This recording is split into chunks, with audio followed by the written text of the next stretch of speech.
इन लोगों ने जो तैयार किया है लूट का तंत्र, कट मनी पहले दे देंगे सरकार के अधिकारियों को, उनके कागज फर्जी तरीके से भी पास कर दिए जाएंगे और जो लोग पैसा नहीं देगा सही कागज रहते हुए भी उनको टेंडर से बाहर कर दिया जाएगा। बिहार के निचले अधिकारियों ठेकेदारों द्वारा 10,000 करोड़ रुपए लूट लिए जाएंगे। कि बिहार में डबल इंजन की जो सरकार है नीतीश कुमार वाली, इसमें कोई ऐसा विभाग नहीं जो भ्रष्टाचार के आकंठ में न डूबा हो।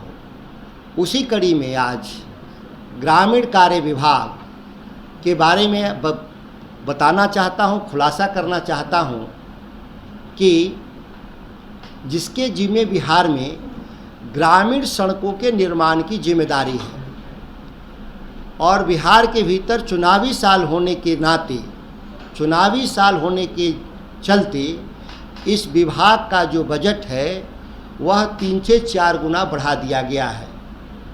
तकरीबन इस वर्ष 20,000 करोड़ रुपए खर्च किए जा रहे हैं बिहार राज्य के ग्रामीण सड़कों के निर्माण, उन्नयन, रखरखाव के लिए। सबसे आश्चर्यजनक बात यह है कि यह 20,000 करोड़ रुपए की परियोजनाओं में जिस तरीके से भ्रष्टाचार को डिजाइन किया गया है संस्थागत रूप से, 10,000 करोड़ से ज़्यादा रकम राजनेताओं, प्रधान सचिव दीपक सिंह, अभियंता प्रमुख भागवत राम सहित बिहार के निचले अधिकारियों ठेकेदारों द्वारा 10,000 करोड़ रुपए लूट लिए जाएंगे। जिसका मैं साक्ष्य के साथ इस बात को रखना चाहता हूं कि किस तरीके से इन लोगों ने जो तैयार किया है लूट का तंत्र, उसको हम संक्षेप में बताना चाहते हैं। बिहार में जो ग्रामीण सड़कों का निर्माण या रखरखाव हो रहा था तो यह परियोजना के आधार पे होता था, एक यूनिट के आधार पे होता था कि किसी गांव में एक सड़क बनानी हो तो एक यूनिट माना जाता था और उस यूनिट के आधार पे टेंडर निकाला जाता था। लोग चूँकि जो छोटे ठेकेदार इस काम में न आ सकें, बड़े ठेकेदार आए, इसलिए वह सभी छोटे छोटे सड़कों को मर्ज करके उन परियोजनाओं की लागत को 20 से 25 करोड़ रुपया प्रति इकाई कर दिया गया, जिसके चलते जो छोटे ठेकेदार थे इस कंपटीशन से बाहर हो गए। दूसरी बात, जब 20 से 25 करोड़ की परियोजनाओं में टेंडर डालने की बारी आई, उसमें फर्जी अनुभव, एनुअल टर्नओवर जो उसका सबसे ज़रूरी तत्व है, एनुअल टर्नओवर फर्जी तरीके से संवेदकों के द्वारा, ठेकेदारों के द्वारा लगाया जा रहा है पूरे बिहार में। यह अभियंता प्रमुख, सहायक अभियंता, कनीय अभियंता, कार्यपालक अभियंता, मुख्य अभियंता सहित ये तमाम लोग इस सिस्टम में जो लगे हुए लोग हैं, उन लोगों के पास एक सिंडिकेट बना दिया है कि जो लोग कट मनी पहले दे देंगे सरकार के अधिकारियों को, उनके कागज फर्जी तरीके से भी पास कर दिए जाएंगे और जो लोग पैसा नहीं देगा सही कागज रहते हुए भी उनको टेंडर से बाहर कर दिया जाएगा। ये इसलिए मैं कह रहा हूँ कि साक्ष्य है, केवल आरोप लगाने के लिए मैं आरोप नहीं लगा रहा हूँ।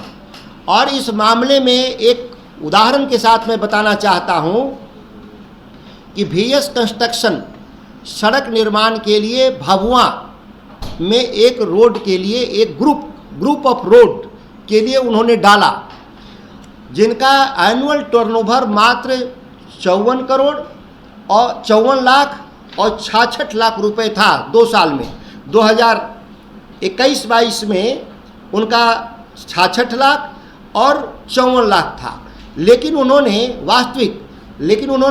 टर्नओवर कितना दिखाया? 16 करोड़ और 55 करोड़।